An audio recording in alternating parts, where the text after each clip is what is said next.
ಪುರಾತನರನ್ನು ಶೈವ ಪುರಾತನರನ್ನು ಸ್ಮರಿಸಿಕೊಂಡು ಶರಣಬಸವೇಶ್ವರರನ್ನು ನೆನೆಸಿ ಶ್ರೀ ಗುರುಬಸವ ಮಹಾಮನೆಯ ಅಧ್ವರ್ಯ ಸಾನ್ನಿಧ್ಯದಲ್ಲಿರುವ ಈ ಮಹಾಮನೆಯನ್ನು ಒಂದು ಅನುಭವ ಮಂಟಪದೋಪಾದಿಯಲ್ಲಿ ಕಟ್ಟಿ ಬೆಳೆಸಿದ ಪೂಜ್ಯ ಬಸವಾನಂದ ಸ್ವಾಮೀಜಿಯವರ ಶ್ರೀಚರಣಗಳಿಗೆ ಶರಣೆಂದು ಇಲ್ಲಿ ಅನೇಕ ಅನುಭಾವಿಗಳು ಸಂಗಮಗೊಂಡಿದ್ದೀರ ತಾವೆಲ್ಲ.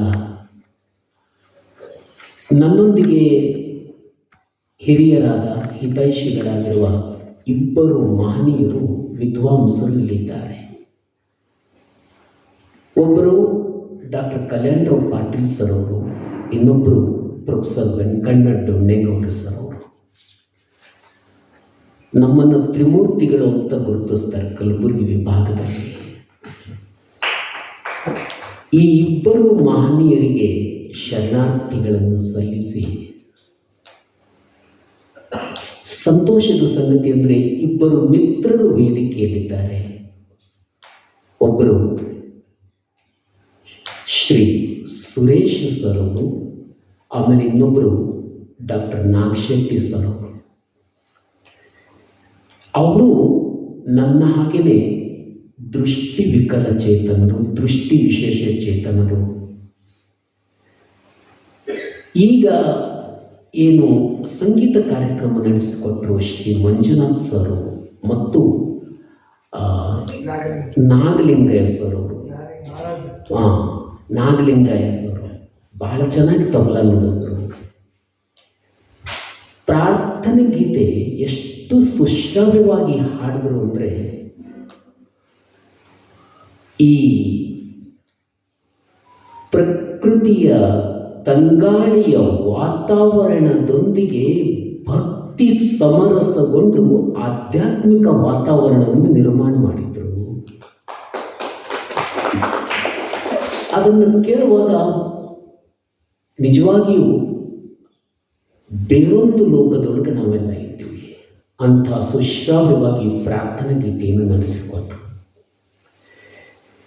ಇಂಥ ಸುಂದರವಾದಂಥ ಪ್ರಕೃತಿಯಲ್ಲಿ ಈ ಆಧ್ಯಾತ್ಮಿಕತೆಯನ್ನು ಬೆರೆಸಿದ್ದಾರಲ್ಲ, ಸಮರಸಗೊಳಿಸಿದ್ದಾರಲ್ಲ ಪೂಜ್ಯ ಬಸವಾನಂದ ಸ್ವಾಮಿಗಳಿಗೆ ನನ್ನ ಕೋಟಿ ಕೋಟಿ ಶರಣಾರ್ಥಿಗಳನ್ನು ಮನಸಾರೆ ನಾನು ಸಲ್ಲಿಸ್ತಾ ಇದ್ದೇನೆ. ಕಟ್ಟಿ ಬೆಳೆಸುವುದಿದೆಯಲ್ಲ, ಇದು ಬಹಳ ದೊಡ್ಡ ಕೆಲಸ, ಇದು ಬಹಳ ಕಷ್ಟದ ಕೆಲಸ ಇದೆ, ಬಹುದೊಡ್ಡ ಜವಾಬ್ದಾರಿಯುತವಾದಂಥ ಕೆಲಸ ಇದೆ ಇದು.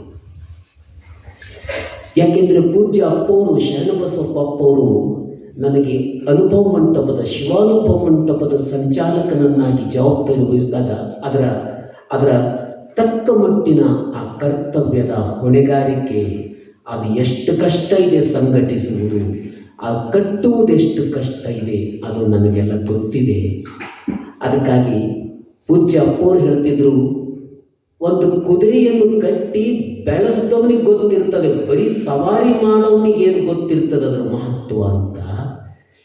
ಈ ವಾತಾವರಣವನ್ನು, ಈ ನೆಲವನ್ನು, ಈ ಸುಕ್ಷೇತ್ರವನ್ನು, ಈ ಅವಿಮುಕ್ತ ಕ್ಷೇತ್ರವನ್ನು ಬೆಳೆಸುತ್ತಿರುವ ನಿಜವಾಗಿಯೂ ಬಹಳ ದೊಡ್ಡ ಕೆಲಸ ಮಾಡ್ತಾ ಇದ್ದಾರೆ.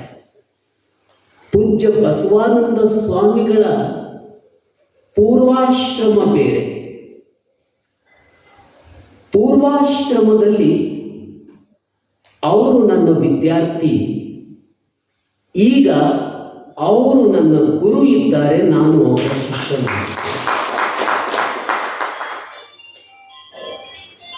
ಹಾವಿನಹಾಳ ಕಲ್ಲಯ್ಯನವರು ಹೇಳಿದ್ರು, ಅರಿವೇ ಗುರು, ಆಚಾರವೇ ಶಿಷ್ಯ, ಸಮತೆ ಎಂಬುದೇ ಯೋಗ ನೋಡ. ಗುರು ಯಾರು ಅಂದರೆ ತನ್ನ ಒಳಗೆ ಒಂದು ಅರಿವಿರುತ್ತದೆ. ಆ ತನ್ನ ಒಳಗಡೆ ಇರ್ತಕ್ಕಂಥ ಅರಿವಿನ ಮೇಲೆ ಎಲ್ಲೋ ಒಂದು ಕಡೆಗೆ ಅದು ಬೂದಿ ಮುಚ್ಚಿರ್ತದೆ. ಅದನ್ನು ಪಕ್ಕಕ್ಕೆ ಸರಿಸಿ ಆ ಒಳಗಡೆ ಪ್ರಜ್ವಲಿಸುವ ಪ್ರಕಾಶಮಾನವಾಗಿ ಬೆಳಗತಕ್ಕಂಥ ಜ್ಯೋತಿಯ ಪ್ರಭೆಯೇ ಮತ್ತಷ್ಟು ಪ್ರಕಾಶಮಾನಗೊಳಿಸುವಂತೆ ಮಾಡುವುದು ಹೊರಗಿನ ಗುರು.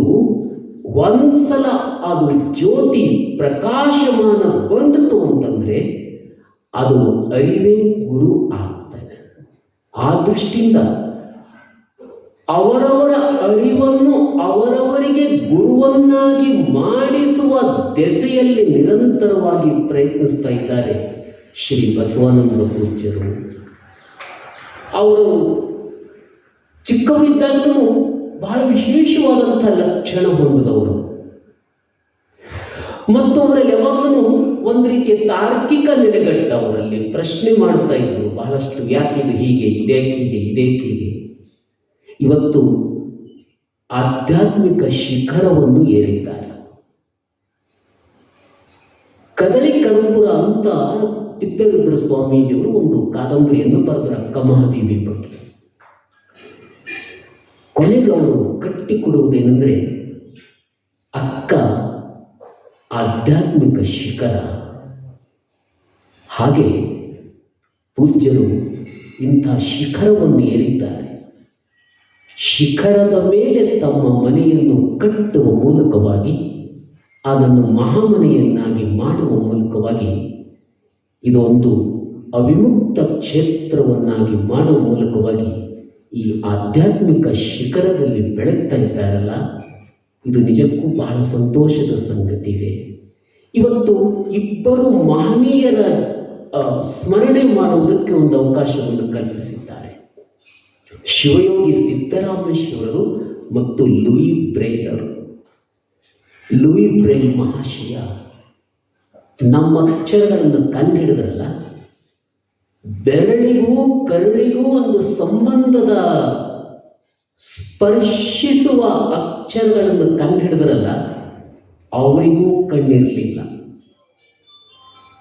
ಅಂದರೆ ಒಂದು ಸಮುದಾಯದ ನೋವು ಏನಿದೆ, ಒಂದು ಸಮುದಾಯದ ತುಡಿತ ಏನಿದೆ, ಆ ಸಮುದಾಯದ ಆಶಯ ಏನು, ನೋವೇನು, ನಲಿವೇನು, ದುಃಖವೇನು, ಸಂಭ್ರಮವೇನು ಅನ್ನೋದು ಆ ಸಮುದಾಯದಿಂದ ಬಂದಂಥ ವ್ಯಕ್ತಿ ಎಷ್ಟು ಅರ್ಥ ಮಾಡಿಕೊಳ್ಳಬಲ್ಲ, ಅದು ಬೇರೆಯವರಿಗೆ ಸ್ವಲ್ಪ ಕಷ್ಟ ಸಾಧ್ಯ ಆಗ್ತದೆ. ಕಣ್ಣಿಲ್ಲದೆ ಇರತಕ್ಕಂಥ ವ್ಯಕ್ತಿಯೊಬ್ಬ ಕಣ್ಣಿಲ್ಲದ ಇಡೀ ಸಮುದಾಯವನ್ನು, ಕಣ್ಣಿಲ್ಲದೆ ಇರತಕ್ಕಂಥ ವಿಶ್ವದ ಎಲ್ಲ ಬಂಧುಗಳನ್ನು ಬೆಳಕಿನೆಡೆಗೆ ತಂದಂಥ ಕೀರ್ತಿ ಲೂಯಿ ಬ್ರೈಲ್ ಮಹಾಶಯರಿಗೆ. ದೇಶ ಯಾವುದಾದರೇನು, ಭಾಷೆ ಯಾವುದಾದರೇನು, ಭಾವ ಒಂದೇ ಅಲ್ವಾ. ಅವರು ಫ್ರಾನ್ಸ್ ದೇಶದವರು, ಅವರ ಭಾಷೆ ಫ್ರೆಂಚು. ಆದರೆ ಜಗತ್ತಿನ ಆದ್ಯಂತ ಕೋಟಿ ಕೋಟಿ ಕಣ್ಣಿಲ್ಲದವರಿಗೆ ಬೆಳಕನ್ನು ಕೊಟ್ಟಿರ್ತಕ್ಕಂಥ ಲೂಯಿ ಬ್ರೈಲ್ ಮಹಾಶಯರು. ನಮ್ಮ ಮನೆಯಲ್ಲೇ ನಾನು ಸಣ್ಣ ಪ್ರಮಾಣದಲ್ಲಿ ಜಯಂತಿಯನ್ನು ಆಚರಣೆ ಮಾಡಿದ್ದೆ, ಹುಟ್ಟುಹಬ್ಬ. ಆವಾಗ ಡಾಕ್ಟರ್ ಕಲ್ಯಾಣರಾವ್ ಪಾಟೀಲ್ ಸರ್ ಅವರಿಗೆ ಮತ್ತಿತರರಿಗೆ ಕರೆಸಿದ್ದೆ. ಆ ಸರಳ ಸಮಾರಂಭದಲ್ಲಿ ಭಾಗಿಯಾಗಿ ಅವರು ಬಹಳ ಸಂತೋಷ ಪಟ್ಟಿದ್ದರು. ಹೀಗಾಗಿ ಈ ಸಂಗಮಗೊಳಿಸುವಿಕೆ ಇದೆಯಲ್ಲ, ಸಮಾವೇಶಗೊಳಿಸುವಿಕೆ ಇದೆ, ಇದು ನಿಜಕ್ಕೂ ಬಹಳ ದೊಡ್ಡ ಕೆಲಸ ಮಾಡಿದ್ದಾರೆ ಪೂಜ್ಯರು. ನಾನು ಈ ಸುಕ್ಷೇತ್ರಕ್ಕೆ ಬರುತ್ತಿರುವುದು ಇದು 3ನೇ ಸಲ. ಮೊದಲು 2007 ಅಥವಾ 2008ನೇ ಇಸ್ವಿಯಿಂದ ಒಂದ್ಸಲ ನಾವು ಬಂದಿದ್ವಿ ಇಲ್ಲಿ. ಅದಾದ ನಂತರದಲ್ಲಿ ಹೋದ ವರ್ಷ ಒಂದು ಸಭೆ ಇತ್ತು, ಆ ಸಭೆಗೆ ಬಂದಿದ್ದೆ. ಇದೀಗ ಈ ಕ್ಷೇತ್ರದಲ್ಲಿ ಈ ಕಾರ್ಯಕ್ರಮದಲ್ಲಿ ಭಾಗಿಯಾಗುವುದಕ್ಕೆ ಅವಕಾಶ ಮಾಡಿಕೊಟ್ಟಿದ್ದಾರೆ. ಇದು ಪೂರ್ವ ಜನ್ಮದ ಸುಕೃತ, ಎಲ್ಲ ಅವರ ನಮ್ಮ ಒಂದು ಅಭಿಮಾನ. ಈ ಒಂದು ಹಿನ್ನೆಲೆಯಲ್ಲಿ ಶಿವಯೋಗಿ ಸಿದ್ದರಾಮೇಶ್ವರರ ಬಗ್ಗೆ ಒಂದಷ್ಟು ವಿಚಾರಗಳನ್ನು ಮಂಡಿಸುವುದಕ್ಕೂ ಅವಕಾಶ ಮಾಡಿಕೊಟ್ಟಿದ್ದಾರೆ. ಡಾಕ್ಟರ್ ಕಲ್ಯಾಣರಾವ್ ಪಾಟೀಲ್ ಸರ್ ಅವರ ನೇತೃತ್ವದಲ್ಲಿ ಆ ಶಿವಯೋಗಿ ಸಿದ್ದರಾಮೇಶ್ವರ ಬಗ್ಗೆ ಒಂದು ವಿಚಾರ ಸಂಕಿರಣ ಆಗಿತ್ತು. ಅದರಲ್ಲಿ ಜನಪದ ಸಾಹಿತ್ಯದಲ್ಲಿ ಸಿದ್ದರಾಮೇಶ್ವರರು ಅಂತ ನಾನು ಒಂದು ಪ್ರಬಂಧವನ್ನು ಮಂಡಿಸಿದ್ದೆ, ಮಾತಾಡಿದ್ದೆ. ಅದನ್ನೇ ಆಧಾರವಾಗಿಟ್ಟುಕೊಂಡು ಮಾತಾಡ್ರಿ ಅಂತ ಆದೇಶ ಕೊಟ್ಟರು ಪೂಜ್ಯರು. ಸ್ವಲ್ಪ ಅದನ್ನು ಆಧಾರವಾಗಿಟ್ಟುಕೊಂಡು ಒಂದು ಗೀಗಿ ಪದವನ್ನು ಆಧಾರವನ್ನಾಗಿಟ್ಟುಕೊಂಡು ನಾನು ಕೆಲವು ವಿಚಾರಗಳನ್ನು ಮಂಡಿಸ್ತಾ ಇದ್ದೆ. ಏನಿದೆ, ಸಿದ್ದರಾಮೇಶ್ವರರ ಚರಿತ್ರೆಯನ್ನು ಹೇಳ್ತಾ ಒಂದು ಕಡೆ ಬರ್ತದೆ. ನಾನು ಗೀಗಿ ಪದಕ್ಕೆ ಸಂಬಂಧಪಟ್ಟಂತೆ ಗೀಗಿ ಪದಾಮೃತ ಅಂತ ಒಂದು ಪುಸ್ತಕವನ್ನು ಮಾಡಿದ್ದೇನೆ, ಬರೆದಿದ್ದೇನೆ. ಅದು ಬಹಳ ದೊಡ್ಡ ಕೊಡುಗೆನೇ ಇದೆ ಅದು. ಯಾಕಂದ್ರೆ ಗೀಗಿ ಹಾಡುಗಳಂದ್ಕೊಂಡು ಒಂಥರ ಅಲಕ್ಷ್ಯಕ್ಕೆ ಗುರಿಯಾಗುವಂತಹ ಸನ್ನಿವೇಶ ಇತ್ತು. ಅವರಿಂದ ಶರಣಬಸವೇಶ್ವರ ಸಂಸ್ಥಾನದಲ್ಲಿ ಅವರಿಂದ ಚರಿತ್ರೆಗಳನ್ನು ಹಾಡಿಸಿ 3 ರಾತ್ರಿ ನಿರಂತರವಾಗಿ ಗೀಗಿ ಸಮ್ಮೇಳನ ನಡೀತದೆ. ದೊಡ್ಡ ದೊಡ್ಡ ಕಲಾವಿದರು ಬರ್ತಾರೆ, ಬೆಳಗಾವಿಯಿಂದ ಬರ್ತಾರೆ, ಅಥಣಿಯಿಂದ ಬರ್ತಾರೆ, ಸಿಂದಗಿಯಿಂದ ಬರ್ತಾರೆ. ನಮ್ಮಲ್ಲಿ ಶ್ರಾವಣ ಮಾಸದ 3ನೇ ಸೋಮವಾರ ಮತ್ತು 4ನೇ ಸೋಮವಾರ ಭಜನೆ ಮಾಡಿಸ್ತೀವಿ ವೇದಿಕೆ ಮೇಲೆ. ಬೆಳಗ್ಗೆ 9 ಗಂಟೆಗೆ ಶುರು ಆದರೆ ಸಂಜೆ 6 ಗಂಟೆವರೆಗೆ ಇರ್ತದೆ. ಅಲ್ಲಿ ನಿಮ್ಮ ಧಾರವಾಡ ಜಿಲ್ಲೆಯ ಭದ್ರಾಪುರದಿಂದ ಬಂದಿದ್ರು ಒಂದ್ಸಲ. ಭದ್ರಾಪುರ ಇಲ್ಲೇ ಇರ್ಬೇಕು, ಅಕ್ಕಪಕ್ಕನೇ ಅಣ್ಣಿಗೇರಿ ಹತ್ರ. ಭದ್ರಾಪುರದಿಂದ ಬಂದಿದ್ರು, ತುಂಬಾ ಚೆನ್ನಾಗಿ ಹಾಡಿದ್ರು. ಕಾಳೇಶ್ವರ ಭಜನಾ ಮಂಡಳಿಯವರು ಬಂಡಿ ಗ್ರಾಮದಿಂದ ಬರ್ತಾರೆ, ಹುಲ್ಕುಂಟಿಯಿಂದ ಬರ್ತಾರೆ, ವಜ್ರಬಂಡಿಯಿಂದ ಬರ್ತಾರೆ. ಶರಣಬಸವೇಶ್ವರ ಪುರಾಣ ಹೇಳಿದ್ರಲ್ಲ ಈಗ ಸ್ವಾಗತ ಮಾಡಿದವರು, ಶರಣಬಸವೇಶ್ವರ ಪುರಾಣ ಆ ಲೀಲೆಗಳು ಒಂದು ಅದ್ಭುತ. ಆ ಗೀಗಿ ಪದ ಆಧಾರವಾಗಿಟ್ಟುಕೊಂಡು ಸಿದ್ದರಾಮೇಶ್ವರ ಚರಿತ್ರೆ ಕಟ್ಟಿಕೊಡೋದು ಏನು ಅಂದ್ರೆ, ಮೊದಲೇ ಪ್ರಾರಂಭ ಆಗೋದು ಸಿದ್ದರಾಮೇಶ್ವರರು ತಮ್ಮ ಸಂಕಲ್ಪದಿಂದ, ತಮ್ಮ ನಡೆಯಿಂದ, ತಮ್ಮ ಸಿದ್ಧಿಯ ಸಾಧನೆಯಿಂದ ತೋರಿಸಿಕೊಟ್ಟಂಥದ್ದು ಏನು ಅಂತಂದ್ರೆ, ಗೀಗಿ ಪದಕಾರರು ಹಾಡುವ ಹಾಗೆ, ಪ್ರಾಣದಾಸೆ ಬಿಟ್ಟವನಿಗೆ ಪರಮೇಶ್ವರ ಸಿಗೋದು ಖರೆ. ಖರೆ ಅಂದ್ರೆ ನಿಜ ಅಂತ. ಯಾರಿಗೆ ಪರಮೇಶ್ವರ ಸಿಗ್ತಾನೆ? ಯಾರಿಗೆ ಪರಮೇಶ್ವರ ಸಿಗ್ತಾನೆ ಅಂತಂದ್ರೆ, ಇನ್ನೊಂದು ಕಡೆಗೆ ಹಾಡ್ತಾರೆ, ಮಾನವ ನುಡಿಯೋ ಶಿವನಾಮವ ಅಂತ ಹೇಳಿ, ಹೆಂಡತಿ ಮಕ್ಕಳು ಧನ ಈ ಮೋಹ ಏನಿದೆಯಲ್ಲ, ಈ ಮೋಹವನ್ನೇ ಶಿವನ ಮೇಲಿಡು ನೀನು. ಈ ಮೋಹವನ್ನು, ಈ ಲೌಕಿಕ ಮೋಹವನ್ನು ಪಾರಮಾರ್ಥಿಕದ ಕಡೆಗೆ ತಿರುಗಿಸಪ್ಪ, ಅವಾಗ ಪರಮಾತ್ಮ ಸಿಗ್ತಾನೆ ಅಂತ. ಪರಮಾತ್ಮನನ್ನು ಕಾಣುವ ಸಲುವಾಗಿ ಭಕ್ತ 10 ಹೆಜ್ಜೆ ಮುಂದೆ ಹೋದ್ರೆ, ಅವನು ಪರಮಾತ್ಮ ಭಕ್ತನನ್ನು ಕಾಣುವ ಸಲುವಾಗಿ 90 ಹೆಜ್ಜೆ ಮುಂದೆ ಬರ್ತಾನೆ. ಅದಕ್ಕಾಗಿ ಪ್ರಾಣದಾಸೆ ಬಿಟ್ಟವನಿಗೆ ಪರಮೇಶ್ವರ ಸಿಗೋದು ಖರೆ. ಒಂದು ಹೇಳಿಕೆ ಕೊಡ್ತಾರೆ, ಇದು ಯಾರಿಗೆ ಈ ತನುವಿನ ಮೋಹ ಇಲ್ಲ, ಯಾರಿಗೆ ಈ ಮನದ ಮೋಹ ಇಲ್ಲ, ಈ ಮಲತ್ರಯಗಳನ್ನು ಯಾರು ಕಳ್ಕೊಂಡಿದ್ದಾರೆ, ಅವಗುಣಗಳ ಜಾಗದಲ್ಲಿ ಯಾರು ಶಿವಗುಣಗಳನ್ನು ನೆಲೆಗೊಳಿಸ್ತಾ ಇದ್ದಾರೆ, ಅಂಥವರಿಗೆ ಪರಮಾತ್ಮ ಸಿಗ್ತಾನಂತ. ಅದಕ್ಕಾಗಿ ಹಾಡಿನ ಮೇಲೆ ಬೆಳಗಾವಿಯಿಂದ ಲಕ್ಷ್ಮೀಬಾಯಿ ಬಾಳಿಗೇರಿ ಅಂತ ಒಬ್ರು ಗೀಗಿ ಪದಕಾರ ಬರ್ತಾರೆ ನಮ್ಮಲ್ಲಿ. ಅವರು ಕೋಳೂರು ಕೊಡಗೋಸಿನ ಚರಿತ್ರೆಯನ್ನು ಹಾಡುವಾಗ ಹಾಡ್ತಾರೆ, ಹಾಡಿನ ಮೇಲೆ ಇರಬೇಕು ಮಮತ, ಕುಡ್ದಂಗ ಆಗುತ್ತದ ಅಮೃತ. ಸತ್ಯ ಶರಣರ ಚರಿತ್ರೆ ನಿಂತು ಹಾಡತೀನಿ, ಹಾಡಿನ ಮೇಲೆ ಇರಬೇಕು ಮಮತ, ಕುಡ್ದಂಗ ಆಗುತ್ತದ ಅಮೃತ. ಹಾಡಿನ ಮೇಲೆ ಮಮತಾ ಇದ್ರೆ, ಅಥವಾ ಪ್ರವಚನದ ಮೇಲೆ ಮಮತಾ ಇದ್ರೆ, ಅದು ಕುಡ್ದಂಗ ಆಗುತ್ತದ ಅಮೃತ. ಇವರು ಹೇಳ್ತಾ ಇದ್ದಾರೆ, ಪ್ರಾಣದಾಸೆ ಬಿಟ್ಟವನಿಗೆ ಪರಮೇಶ್ವರ ಸಿಗೋದು ಖರೆ. ಆಶಾನಿಗೆ ಎನಿಸಿಕೊಂಡ ಸತ್ಯ ಶರಣ ನೀವು ಚಿತ್ತಿಟ್ಟು ಕೇಳಬೇಕ್ರಿ ಸಿದ್ದರಾಮೇಶ್ವರ ಪುರಾಣ.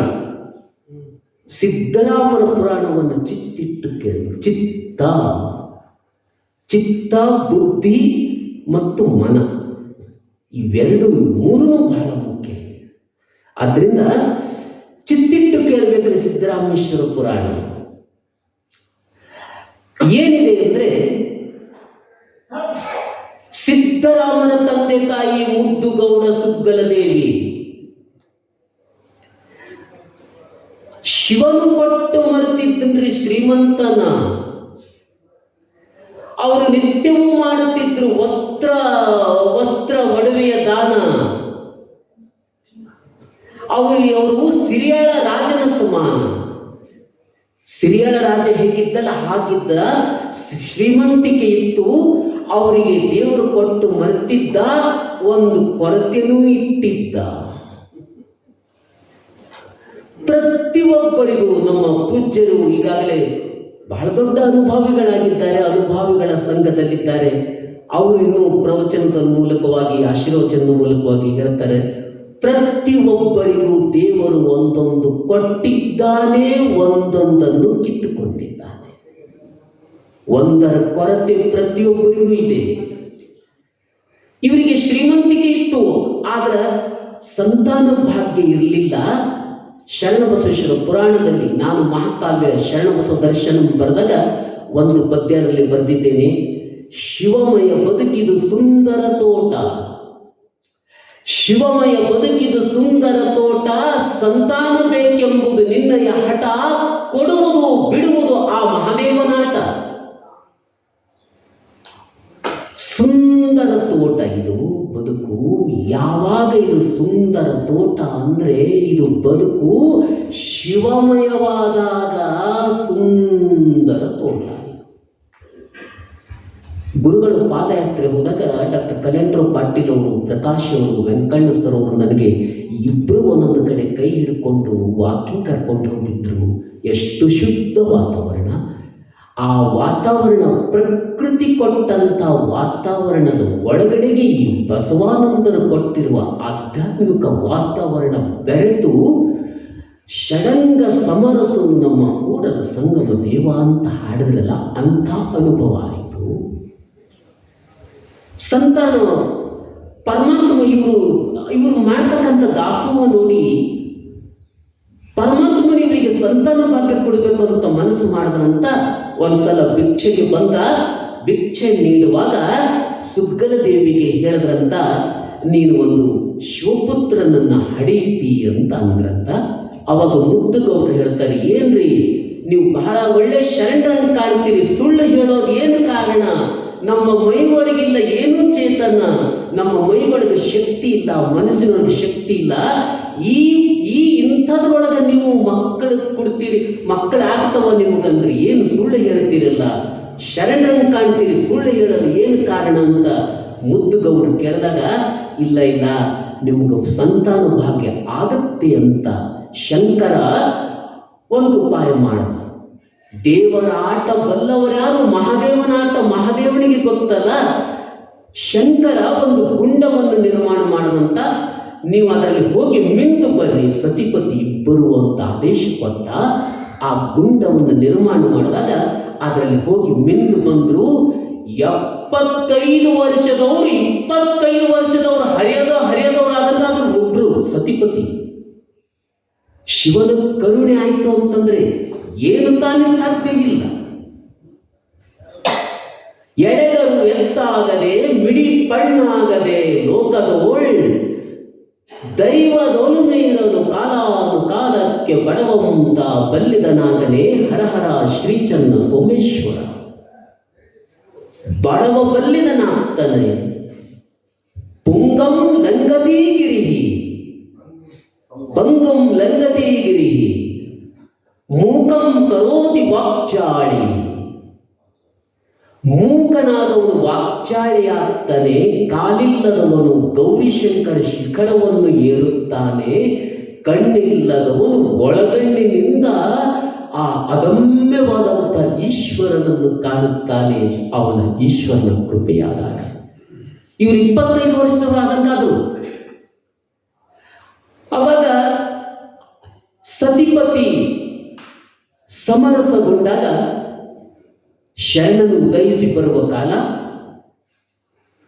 ಸರಸ್ವತಿ ಪಾರ್ವತಿ ಲಕ್ಷ್ಮಿಯರು ಬಂದ್ರಂತ ಅವನನ್ನು ಬರಮಾಡಿಕೊಳ್ಳಬೇಕಂತ ತೊಟ್ಟಲ ಕಾರ್ಯಕ್ರಮಕ್ಕ ಹೇಗೆ ಗೀಗಿ ಪದಕಾರರು ಎಷ್ಟು ಜನಕ್ಕೆ ಕವಿತೆ ಒಳಗೆ ಮೂಡಿ ಬಂದಿದೆ ಅಂದ್ರೆ, ಸಿಂಗರ ಮಾಡಿದ ಬಂಗಾರ ತೊಟ್ಟಿಲ ಗಂಗಾಧರನೇ ಕಳಿಸಿಕೊಟ್ಟ ಅಂಗಿ ಟೊಬಗಿ ಬಂಗಾರದ ಉಂಗುರ ಇಟ್ಟನಾದರಾಗ.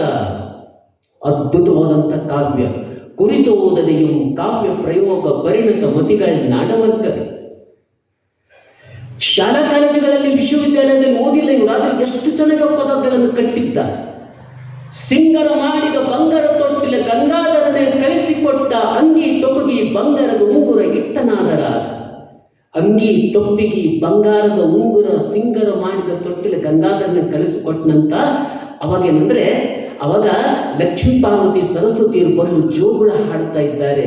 ನೀನು ರೇವಣ ಸಿದ್ಧನ ಶಿಷ್ಯನಾಗು ಜೋಜೋ, ನೀನು ಮುದ್ದು ಗೌಡರ ಮೋಹದ ಮಗನೇ ಜೋಜೋ. ಜನಿಸಿ ಬಂದ ಕೂಡಲೇ ಅವರು ಸಂಧಿಗೆಲ್ಲ ಬಂಡಿ ಹೇರಿ ಸಕ್ಕರೆ ಹಂಚಿದ್ರಂತ. ದಾಸೋಹದ ಒಳಗಡೆಗೆ ದೊಡ್ಡ ಶಕ್ತಿ ಇದೆ. ದಾಸೋಹ ಮಾಡೋದ್ರಿಂದ ಬಹಳ ಪುಣ್ಯ ಪ್ರಾಪ್ತಿ ಆಗ್ತದೆ. ನಿಜಕ್ಕೂ ದಾಸೋಹವನ್ನು ಆಚರಿಸುವವನಿಗೆ ಬೇರೆ ಪೂಜೆಯ ಹಂಗಿಲ್ಲ ಅಂತ ನೂಲಿಯ ಚಂದಯ್ಯನವರ ಒಂದು ವಚನದ ಸಾರಿದೆ. ಯಾರು ನಿಜಕ್ಕೂ ತನುಮನ ಧನದಿಂದ ದಯೆಗಿಂತಲೂ ದಾಸೋಹ ದೊಡ್ಡದು. ದಯೆ ಧರ್ಮದ ಮೂಲ ನಿಜ, ಆದರೆ ದಯೆಗಿಂತಲೂ ದೊಡ್ಡದು ದಾಸೋಹ ಇದೆಯಲ್ಲ, ಆ ದಾಸೋಹವನ್ನು ಅರಿತು ಆಚರಿಸುವವನಿಗೆ ಬೇರೆ ಪೂಜೆಯ ಹಂಗಿಲ್ಲ. ಇವ್ರು ಏನ್ ಮಾಡಿದಂದ್ರ, ಬಂಡಿ ಹೇರಿ ಸಕ್ಕರೆ ಹಂಚಿದ್ರು ಸಂಧಿಗೆ, ಕರೆದು ಉಣಿಸಿದ್ರು ಮಂದಿಗೆ. ಅವರು ತಿಳಿದಿದ್ರು ಹೋಗೋ ಕಾಲಕ್ಕೆ ಕೊಟ್ಟು ಹೋಗಿನ ಪರಮಾತ್ಮ ನಮಗ ಹೊನ್ನಿನ ಬಿಂದಿಗೆ. ಈ ಹೊನ್ನಿನ ಬಿಂದಿಗೆಯನ್ನೇ ಕೊಟ್ಟು ಹೋದಲ್ಲ, ಅದು ಅಧ್ಯಾತ್ಮದ ಬಿಂದಿಗೆ, ಅದು ಬೆಳಕಿನ ಬಿಂದಿಗೆ, ಅದು ಮಹಾ ಬೆಳಗಿನ ಬಿಂದಿಗೆಯನ್ನು ಕೊಟ್ಟು ಹೋದಲ್ಲ. ಎಷ್ಟು ವರ್ಷಗಳ ಕಾಲ ಮಾತೆ ಬರಲಿಲ್ಲ ಸಿದ್ದರಾಮನಿಗೆ. ಇಲ್ಲಿ ತುರುಗಾಯಿ ರಾಮಣ್ಣ ಗೋಶಾಲೆಗೆ ಬಿಟ್ಟು ಕೊಟ್ಟಿದ್ವಿ. ತುಂಬಾ ಚೆನ್ನಾಗಿ ಬೆಳೆಸಿದ್ದಾರೆ ಪೂಜ್ಯರು. ಆ ಗೋವುಗಳು, ಗೋಕಂದಗಳು ಗೆಜ್ಜೆನಾದವನ್ನು ಮಾಡುತ್ತ ಮೇವನ್ನು ಮೆಲ್ಲುತ್ತ ಸಂತೋಷದಿಂದಿರುವುದನ್ನು ಕಂಡು ಈ ಪೂಜ್ಯರ ಬಗ್ಗೆ ನಮಗೆ ಕೃತಜ್ಞತೆ ಬಂತು. ಬಹಳ ಚೆನ್ನಾಗಿ ಇಂಥ ದೊಡ್ಡ ಕೆಲಸ ಮಾಡಿದ್ದಾರೆ ಅಂತ ಇನ್ನೊಂದ್ಸಲ ತಮಗೆ ಶರಣಾರ್ಥಿಗಳನ್ನು ಅರ್ಪಣೆ ಮಾಡ್ತಾ ಇದ್ದೇನೆ. ಗೋಕಾಯಕ್ಕೆ ಹೋಗಿದ್ದ. ಅಲ್ಲಿ ಒಂದು ಲಿಂಗದ ಆಕಾರದ ಕಲ್ಲಿತ್ತಾನೆ. ಸಿದ್ದರಾಮಂದ ಇದೇ ನನ್ನ ಗುರು ಅಂದ. ತಾಯಿ ಕೊಟ್ಟಂಥದ್ದು ಏನಂದ್ರೆ, ಅದರ ಲಿಂಗಕ್ಕೆ ನೈವೇದ್ಯ ಮಾಡಿ ತಾನು ಉಣ್ತಿದ್ದ 6 ತಾಸಿಗೆ ಇಂಥ ದೊಡ್ಡ ಗುಣ ಎತ್ತು ಕೇಳಿ ಆ 6 ವರ್ಷದ ಕೂಸಿಗೆ. ಇವನ ಪರೀಕ್ಷೆ ಮಾಡಬೇಕು ಅಂತೇಳಿ ಶಂಕರನೇ ಅವನಿದ್ದಂಥ ಹೊಲಕ್ಕೇನೆ ಬಂದ. ಹೊಲಕ್ಕೆ ಬಂದು ಎದುರುಗಡೆ ನಿಂತಾಗ ಸಿದ್ದರಾಮನಲ್ಲಿ ಭಾವನೆ ಬಂತು, ಇವನೇ ನನ್ನ ಗುರು, ಇವನು ಕೊಡುತ್ತಾನೆ ಅರಿವು ಅಂತೇಳಿ ಪಾದಕ್ಕೆ ನಮಸ್ಕಾರ ಮಾಡಿ ಕೇಳಿದಂತ, ಏನ್ರಿ ಯಾವೂರವರು, ಎಲ್ಲಿಗೆ ಬಂದಿರಿ ಅಂತೇಳಿ ಅಂದಾಗ ಪರಮಾತ್ಮ ಪರಿಚಯ ಮಾಡಿ ಹೇಳ್ತಾ ಇದ್ದಾನೆ, ಇವರು ಗಂಗಾದೇವಿ ನಮ್ಮ ಮಡದಿ, ನಾನು ಹಿಂಗಂತ ಬಂದಿದ್ದೇನೆ ಮಲ್ಲಯ್ಯನವರು ಅಂತೇಳಿ ಪರಿಚಯ ಮಾಡಿ ಕೊಟ್ಟಾಗ ಶಿಷ್ಯ ಸಿದ್ದರಾಮ ಅವತ್ತೇ ತೀರ್ಮಾನ ಮಾಡಂತ, ಇವನೇ ನನ್ನ ಗುರು, ಇವನಿಂದಲೇ ನನಗೆ ಅರಿವು ಅಂತೇಳಿ ಕೂಡಿಸಿ ಪಕ್ಕಕ್ಕೆ ಹೋಗಿ ನಿಧಾನವಾಗಿ ಕೇಳ್ತಾನಂತ, ಸೀತನಿ ಕಬ್ಬು ಸುಲಗಾಯಿ ತಂದು ಕೊಡ್ಲೇಂತಿಲ್ಲ. ಆ ಮುಗ್ಧ ಭಕ್ತಿ, ಎಲ್ಲಿ ಮುಗ್ಧತೆ ಇದೆ, ಎಲ್ಲಿ ಇನ್ನೋಸೆನ್ಸ್ ಇದೆ, ಅಲ್ಲಿ ಸಾಧನೆ ಸಾಧ್ಯ ಇದೆ. ಮುಗ್ಧತೆ ಬಹಳ ಮುಖ್ಯ. ಮುಗ್ಧ ಮನಸ್ಸು, ಮುಗ್ಧ ಶಿಶು, ಮುಗ್ಧ ಮನಸ್ಸು, ಇವೆರಡರ ಸಂಗಮದಿಂದ ಆ ಪರಮೇಶ್ವರ ಅನುಭವಿಸಿ ಸೀತನಿ ಕಬ್ಬು ಸುಲಗಾಯಿ ತಂದು ಕೊಡ್ಲೇನು ತಿಲ್ಲಕ್ಕ ಅಂತ ಹೇಳಂದಾಗ ತಗೊಂಡು ಬಾರಪ್ಪ ಅಂತ ಅಪ್ಪಣೆ ಕೊಟ್ಟಾಗ ಆ ಶಿಶು ಆ ಸಿದ್ದರಾಮ ಕಬ್ಬು ಸೀತನಿ ಸುಲಗಾಯಿ ತಂದು ಕೊಟ್ಟ. ಶಿಷ್ಯ ಕೊಟ್ಟ ಪದಾರ್ಥ ಎಂದು ಸವಿದು ತಿಂದ. ನಮ್ಗೆ ಬೇಕಾದವರು ಊಟ ಮಾಡ್ಸಕ್ ಕೂತ್ರಂದ್ರೆ ಮತ್ತಷ್ಟು ಊಟ ಹೆಚ್ಚಿಗೆ ಹೋಗ್ತದೆ ನೋಡಿ. ಬೇಕಾದವರು ಊಟಕ್ಕೆ ಬಡಿಸ್ತಿದ್ರು ಅಂದ್ರೆ ಅದ್ರ ರುಚಿನೇ ಬೇರೆನೇ ಆಗ್ತದೆ. ಅದರಲ್ಲಿ ಇಲ್ಲದೆ ಇರ್ತಕ್ಕಂಥ ರುಚಿ ಅವರ ಕೈಯಿಂದ ಬಂದದ್ರಲ್ಲಿ ಸೇರ್ಕೊಳ್ತದೆ. ಅಕ್ಕರೆ ಬೆರೆಸಿದ ಸಕ್ಕರೆಯ ಶಾವಿಗೆ ಊಟ. ಆ ಸವಿದು ತಿಂದ ಮೇಲೆ ಇವರು ಭಕ್ತಿ ಪರೀಕ್ಷಿಸಬೇಕು ಅಂತ ಪರಮೇಶ್ವರ ಒಂದು ಆಟ ಹೂಡುತ್ತಾರೆ, ಪರೀಕ್ಷಿಸ್ತಾರೆ. ಹರ ತನ್ನ ಭಕ್ತರ ತಿರಿವಂತೆ ಮಾಡುವ ಅರಿದು ನೋಡುವ ಕಬ್ಬಿನ ಕೋಲಿನಂತೆ ಇದಕ್ಕೆಲ್ಲ ಬೆದರದೆ ಬೆಚ್ಚದೆ ಇರ್ತಡೆ ಕರವಿಡಿದು ಎತ್ತಿಕೊಂಬನು ರಾಮನಾಥನು ಅಂತ ಅನ್ನುವ ರೀತಿಯಲ್ಲಿ ಪರೀಕ್ಷೆ ಮಾಡ್ತಾರೆ. ಏನು ಸಿದ್ದರಾಮ, ನೀನು ಸೀತನಿ ಸುಲಗಾಯಿ ಕಬ್ಬು ತಂದು ಕೊಟ್ಟೆಲ್ಲ ತಿಂದೆ, ಹೊಟ್ಟಿಯಲ್ಲಿ ಉರುಪಂತು ಹೇಳಲಾರೇನು. ಅನ್ನ ಮೊಸರ ಅರ್ಧ ತಾಸಿನ ಒಳಗಾಗಿ ಅನ್ನ ಮೊಸರ ತಂದು ಕೊಟ್ರೆ ತಿಂದು ಹೇಳುವೇನು, ಇಲ್ಲದಿರ್ಕ ಇಲ್ಲ ಬಿದ್ದು ಪ್ರಾಣ ಬಿಡುವೇನು. ಪರೀಕ್ಷಿಸುವ ರೀತಿ. ಸಿದ್ದರಾಮ, ಏನಪ್ಪ ಸೀತನಿ ಸುಲಗಾಯಿ ತಂದು ಕೊಟ್ಟೆಲ್ಲ ತಿಂದೆ, ಹೊಟ್ಟೆಯಲ್ಲಿ ಉರುಪು ಶುರುವಾಗಿದೆ, ಅರ್ಧ ತಾಸಿನ ಒಳಗಾಗಿ ನೀನು ಆ ಮೊಸರು ಅನ್ನ ತಂದು ಕೊಟ್ರೆ ಉಂಡು ಹೇಳ್ತೀನಿ, ಇಲ್ಲದೆ ಇದ್ರೆ ಇಲ್ಲೇ ಬಿದ್ದು ಪ್ರಾಣ ಬಿಡ್ತೀನಿ ಅಂದ. ಅವಾಗ ಇಲ್ಲ ಪ್ರಾಣ ಬಿಡಲು ಬೇಡ, ಅರ್ಧ ತಾಸಿನ ಒಳಗಡೆ ನಾನು ಮೊಸರನ್ನ ತಂದು ಕೊಡ್ತೀನಿ ಅಂತ ಹೇಳಿ ಸಿದ್ದರಾಮ ಮನೆಗೆ ಹೋಗಿ ಅವ್ವ ಅಲ್ಲಿ ಒಬ್ಬ ಜಂಗಮರು ಬಂದಿದ್ದಾರೆ, ಅವ್ರಿಗೆ ಹೊಟ್ಟೆ ನೋವಾಗಿದೆ, ಮೊಸರನ್ನ ಕಟ್ಟಿಕೊಡುವ ಅಂತೇಳಿ 6 ವರ್ಷದವರೆಗೆ ಮಾತಾಡದೇ ಇರ್ತಕ್ಕಂಥ ಬಾಲ ಭಾಷೆ, ಸಿದ್ದರಾಮನ ಬಾಲ ಭಾಷೆ ಕೇಳಿದಾಗ ತಾಯಿಗಾಗಿರುವ ಆನಂದ ಎಷ್ಟು ಬಹಳ ಆನಂದ ಆಗಿದ್ರೆ ಅವರ ತಾಯಿ ತಂದೆ ಎಷ್ಟು ಆನಂದ ಆಗಿರ್ಬೇಕಂದ್ರೆ ಅದಕ್ಕೂ ಹೀಗೆ ಹೇಳಿದ್ರಲ್ಲ, ಮಹಾದೇವ ಇಲ್ಲಿಂದ ಮಾತಿಲ್ಲ, ಇಲ್ಲಿಂದ ಶಬ್ದವಿಲ್ಲ. ಬಹಳ ಚೆನ್ನಾಗಿ ಆ ವಚನದಲ್ಲಿ ಬಸವಣ್ಣವರು ಹೇಳಿದ್ದಾರೆ. ಮಹಾದೇವ ಎತ್ತ ನೋಡಿದಡತ್ತ ನೀನೇ ದೇವ, ವಿಶ್ವಬಾಹು ನೀನೇ ದೇವ, ವಿಶ್ವಚಕ್ಷು ನೀನೇ ದೇವ. ಮಹಾದೇವ ಇನ್ನೇನು ಹೇಳಿ, ಇದಕ್ಕಿಂತ ಹೆಚ್ಚಿಗೆ ಇನ್ನೇನು ಹೇಳಿ, ಶಬ್ದಾತೀತನು ನೀನು. ಹಾಗೆ ಅವ್ರ ತಂದೆ ತಾಯಿಗೆ ಅಷ್ಟು ಆನಂದ ಆಯಿತು. ಮೊಸರನ್ನ ಕಟ್ಕೊಂಡು ಬರೋಷ್ಟರಲ್ಲಿ ಅಲ್ಲಿಂದ ಮಾಯವಾಗಿ ಹೋಗಿದ್ದ, ಮಾಯೆಯನ್ನು ಗೆದ್ದು ಮಾಯವಾಗಿ ಹೋಗಿದ್ದ. ಮೊದಲು ಕೂತ ಜಾಗ ನೋಡಿ ಹೊಲವೆಲ್ಲ ತಿರುಗಾಡಿ ಸಣ್ಣ ಹುಡುಗ ಕಣ್ಣು ತುಂಬ ನೀರು ತಂದಾನು. ಮಗನೇ ಎಂದು ಜಂಗಮನನ್ನ ಪ್ರಾಣ ಕೊಂದಾನು. ಈ ಕಾವ್ಯಕ್ಕೆ ಸರಿಸಾಟಿಯಾದಂತಹ ಆಧುನಿಕ ಕನ್ನಡ ಕಾವ್ಯದ ಸಾಲುಗಳು ನನಗೆ ಸಿಗ್ತಾ ಇದೆ.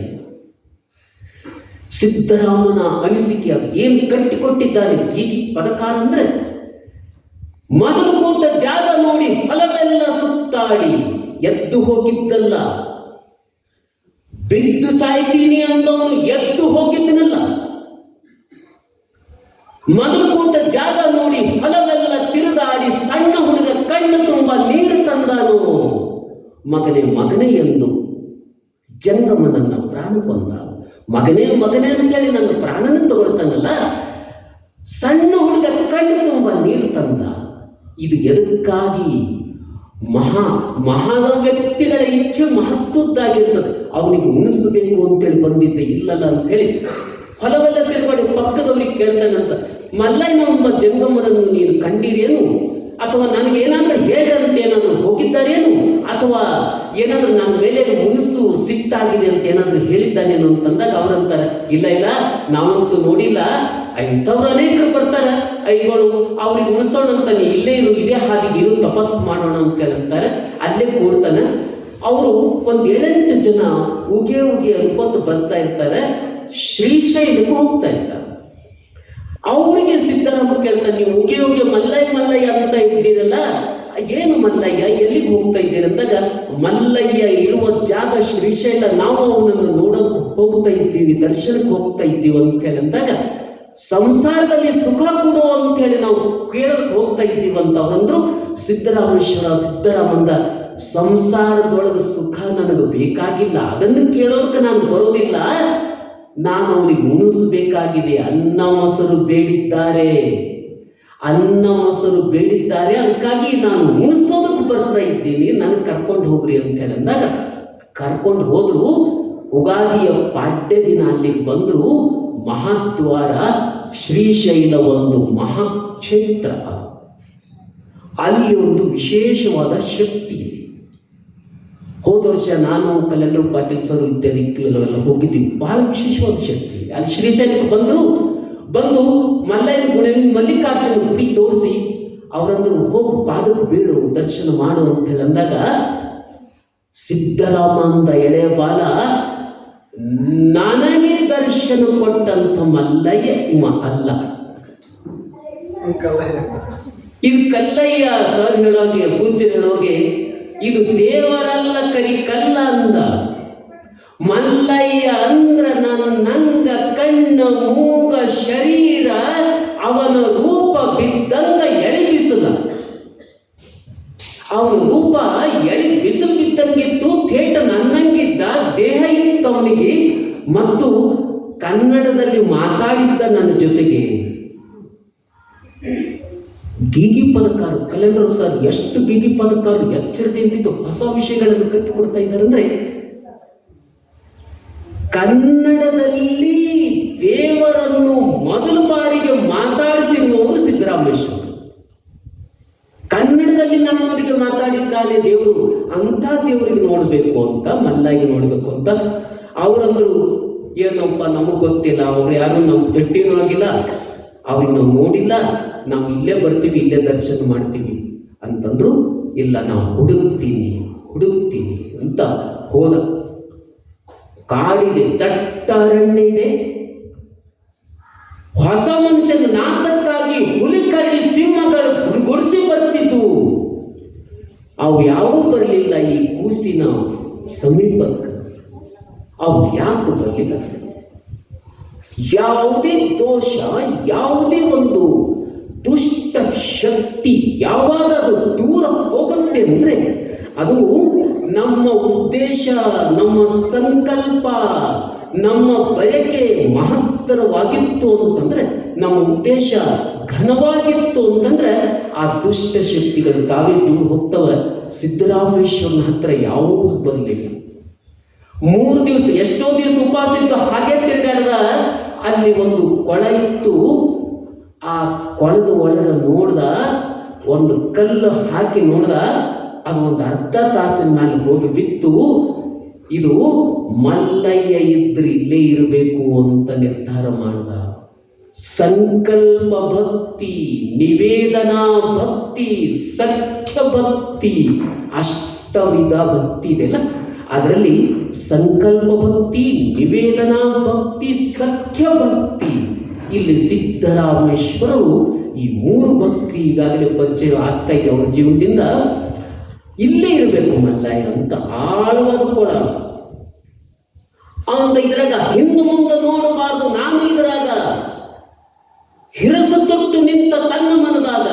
ಆ ಹಿರಸು ತೊಟ್ಟು ನಿಂತ, ಹಿರಸು ದೃಢ ಸಂಕಲ್ಪ ಮಾಡ್ದ, ಇದು ಆಳವಾದ ಕೊಳದಲ್ಲಿ ಮಲ್ಲಯ್ಯ ಇರಬೇಕು, ನಾನು ಹಾರ್ತೀನಿ ಅಂತ ಹೇಳಿ ದೃಢ ಸಂಕಲ್ಪ ಮಾಡಿದ ಮನಸ್ಸಿನೊಳಗ 3 ಮಾಡ ಹಿಂದಕ್ಕೆ ಬಂದು ಓಡಿ ಹೋಗಿ ದಾಡಂತ ಹಾರಿದ ಕೊಳದಾಗ, ಕಲ್ಲು ಮೇಲಿಂದ ಹಾರದೊಳಗ ಮಲ್ಲಯ್ಯನವರು ಅಲ್ಲೇ ಇದ್ರು, ತಡ ಮಾಡದೆ ಎತ್ತಿಕೊಂಡ್ರು ತಮ್ಮ ತೆಕ್ಕೆ.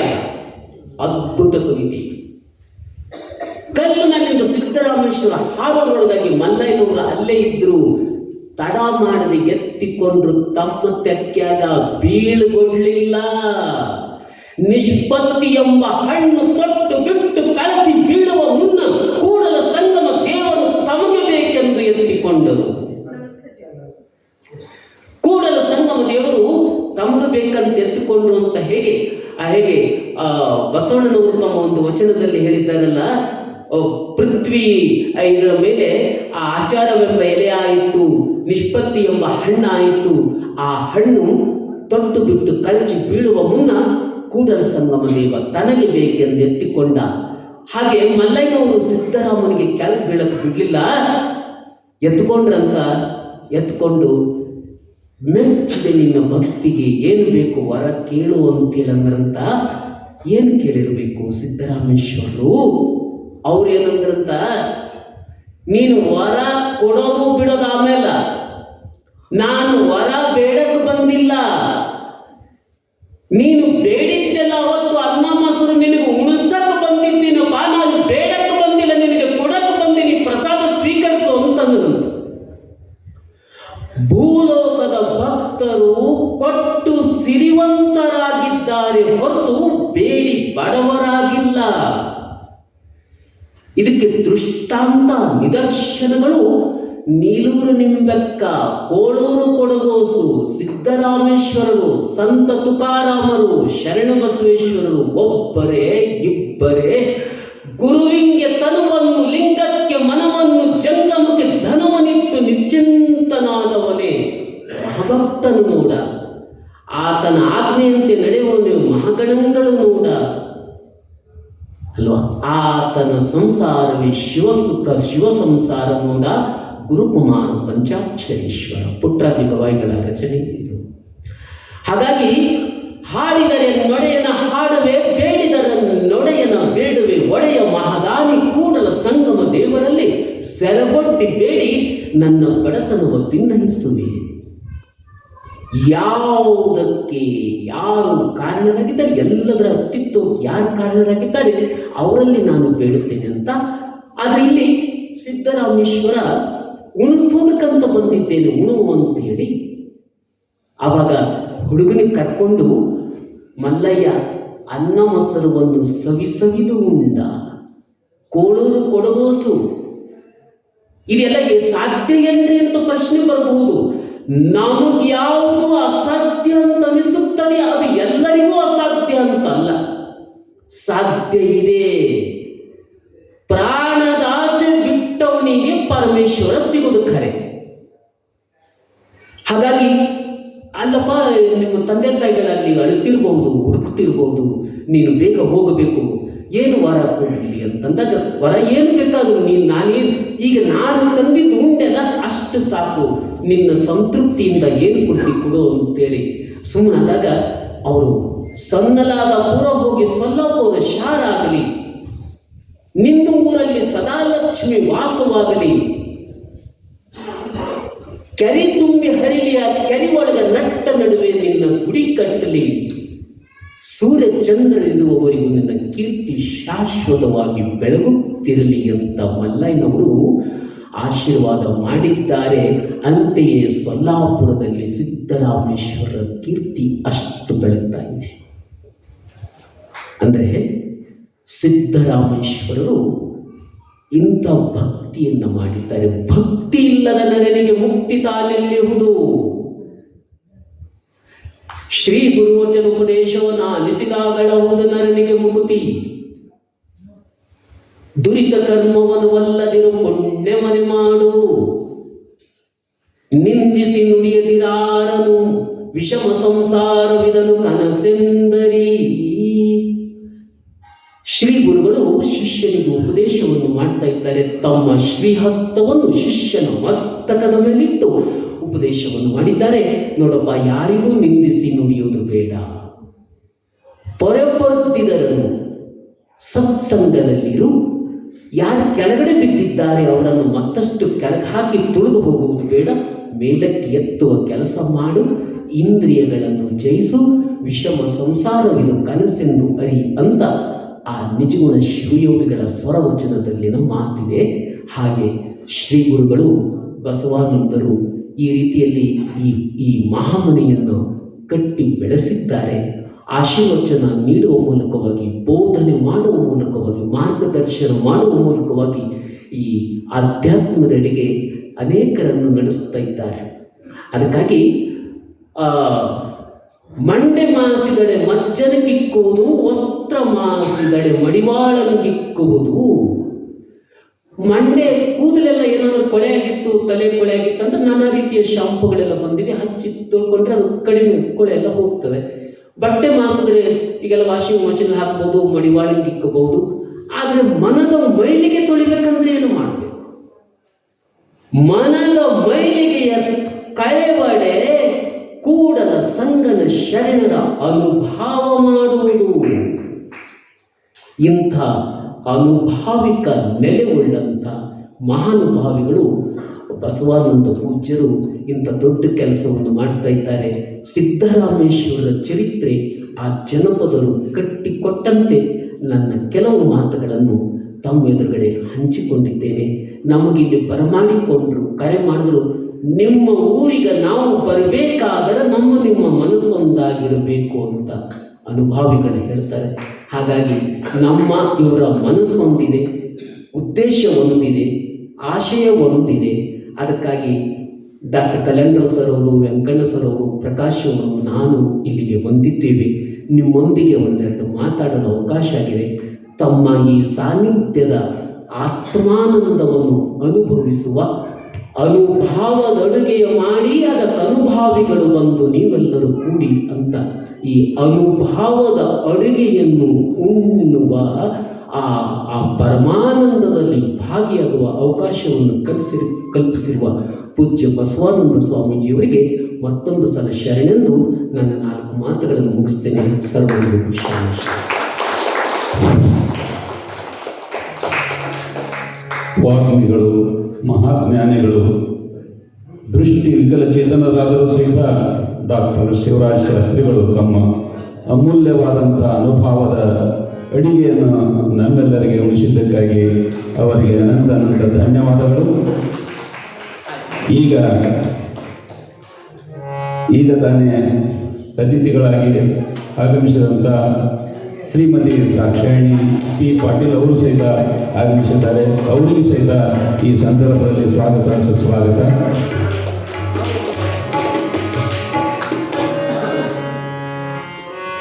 ಈಗ ಡಾಕ್ಟರ್ ಕಲ್ಯಾಣರಾವ್ ಪಾಟೀಲ್ ಅವರಿಂದ ಕ್ಷಮಿಸಬೇಕು. ಈಗ ಒಂದು ವಚನ ಗಾಯನವನ್ನು ನಡೆಸಿಕೊಡ್ಬೇಕಂತೇಳಿ ವಿನಂತಿಸ್ಕೊಳ್ತಾರೆ.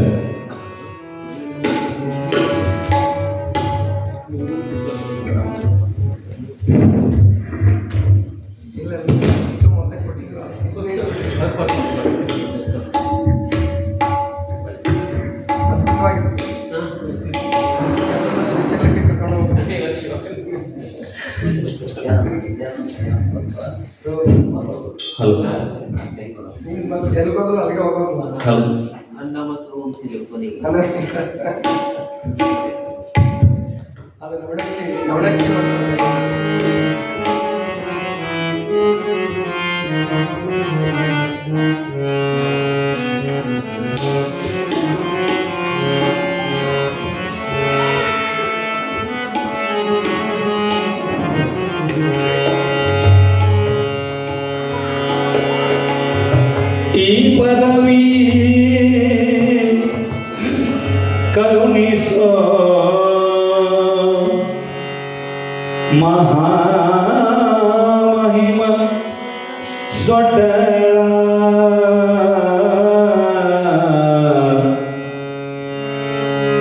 ಬ್ರಹ್ಮ ಪದವಿಯ ಕೂಲೆ ವಿಷ್ಣು ಪದವಿಯ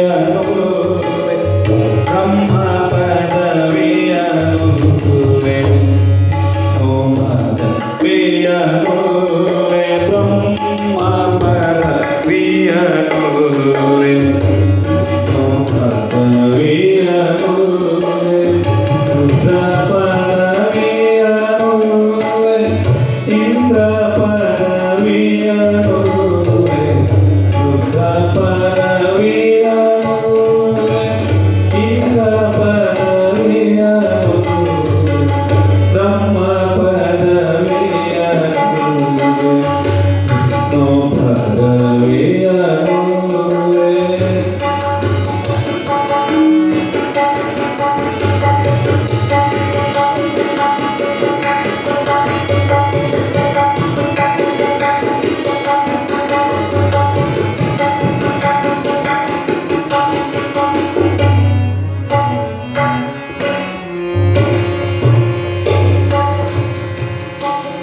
ಎಲ್ಲಕ್ಕೂ ಓಡಿಸಿ ಶಿವನ ಭ್ರಮತಂಗಳ